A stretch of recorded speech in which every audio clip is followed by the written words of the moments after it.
کسی که در حال بار اول نیست که مطرح میشه. یک اینه که از نظر روشنگری که باید انجام بشه و اهدافی که ما اختیار کردیم، بار اولی نیست که در کنار یکدیگر قرار گرفتیم و از یکدیگر میآموزیم. دو اینه که خب به هر حال افرادی هستن که هنوز آشنایی ندارن با آنچه که داره میگذره، مخصوصا با جدالی که پیش اومده.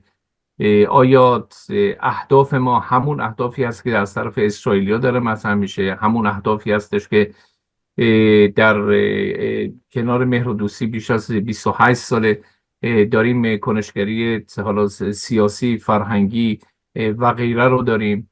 یا اینی که در حال حاضر وضعیتی که رو ما داریم میبینیم، دو طرف به دنبال تنش زایی هستن.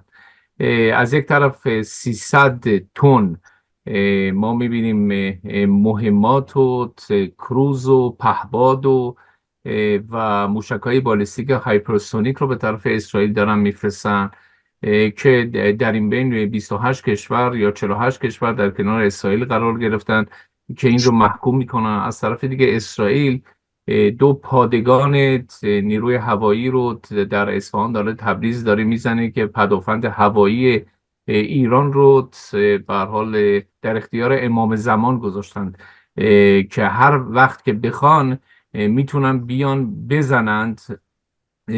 حتی نتنز هم میتونن بزنن، یعنی سیگنالی هست که برای اونها فرستاده میشه. حالا من وارد جزئیات زاهدی نمیشم. سه سرتیپ و سردارانی که در سوریه به هر حال به هلاکت رسیدن بدون وجود روسیه در این بین، در کنار سوریه که به دنبال آن هستن که سپاه قدس اصلا از اونجا خارج بشه، و تهدیداتی که در حال حاضر با پشتیبانی پروکسی های سپاه قدس ما از حوثی‌ها گرفته تا به هر حال حزب الله گرفته تا فاطمیون و زینبیون و به هر حال حماس و جهاد اسلامی، تا حتی یهودا و سامره، و حتی صحبت از اردن نیز بوده با این وحشیگری که انجام دادند. و آنچه که در حال حاضر در ICC و ICG الان مطرح هست، که حتی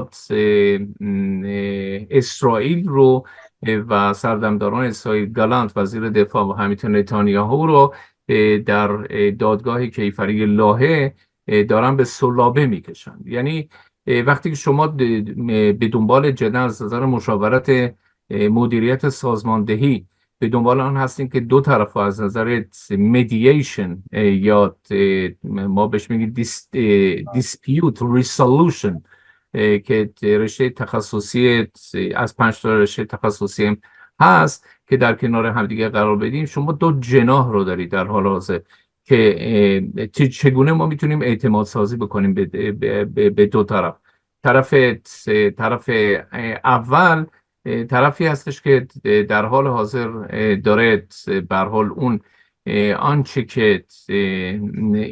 آنچه که درخواستی که میتونه داشته باشه که برای اینکه این بحث و گفتگو رو بتونه به پیش ببره رو اون اعتماد سازی نشده، برای اینکه طرف مقابل رو دشمن خود میپنداره. و که چگونه ما میتونیم یک کارزاری رو بتونیم به پیش ببریم از نظر اعتماد سازی طرفین. دوباره من خودم هنوز نمیتونم ضبط کنم، میتونید اجازه ضبط به من بدید؟ خب بعد ایمان شما.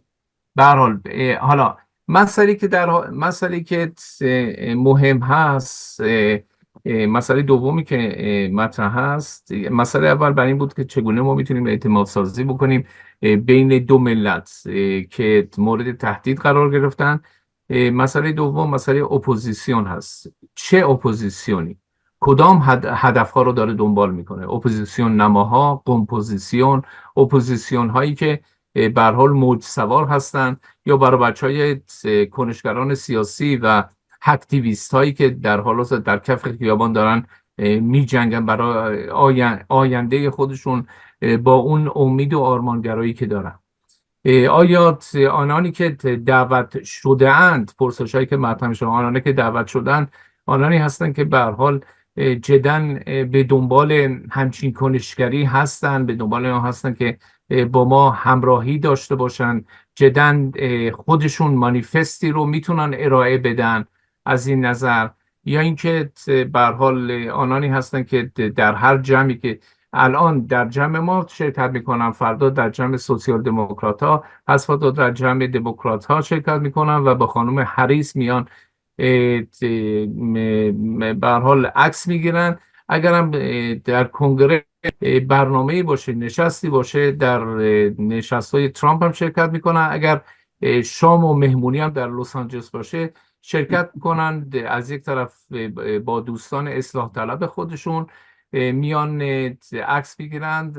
اگرم تظاهراتی باشه روی در جلوی فدرال بیلدینگ لس آنجلس، اونجا میرن پرچم رو به اهتزاز در میارن. آیا ما جدا به دنبال همچین افرادی هستیم که موج سوار بوده و بود، یا اینکه به دنبال افرادی هستیم که ققنوس دوم رو تشکیل بدن؟ یک، از نظر تخصصی در حال حاضر اگه دقت بکنید از نظر فناوری هایی که اسرائیل، فناوری های آبیاری، کشاورزی، تخصص هایی که به هر حال در حال حاضر و آن همانا پیمان ابراهیمی رو دارن از یک طرف به پیش میبرن، چه افرادی به خودشون میتونن اجازه بدن بعد از کنشگری افراد فرهیخته مثل پروفسور دانا، من میگم حالا استاد دانا، بر این باشن که پیمان کوروشی رو مصادره کنن به نام خودشون و بیان به اسرائیل. حالا با افرادی نشستی دارند در 5 روز این رو سند مالکیت رو به نام خودشون پیمان کوروشی بزنن، بدون اون ژرفاندیشی که باید داشته باشن، بدون اینکه نامی از اسلام برده باشه، به نامی از جدایی دین از سیاست برده شده باشه.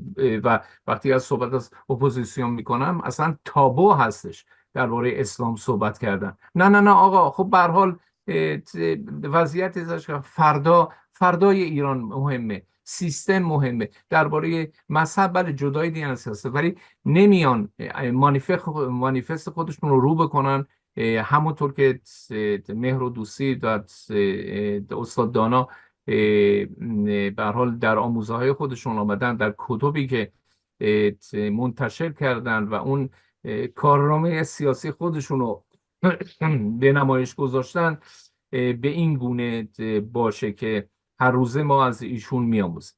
سه، اینی که خب به هر حال اگر صحبت از شایسته سالاری باشه، این افراد باید از نظر تشکیلاتی که باید انجام بشه قبل از اینکه 165 نفر یا 300 نفر یا 400 نفر در کنار یکدیگر قرار بدن که زبان همدیگر رو به زبان انگلیسی صحبت میکنن، ولی هنوز اون تفاهمی که باید داشته باشن رو با یکدیگر ندارن. چرا؟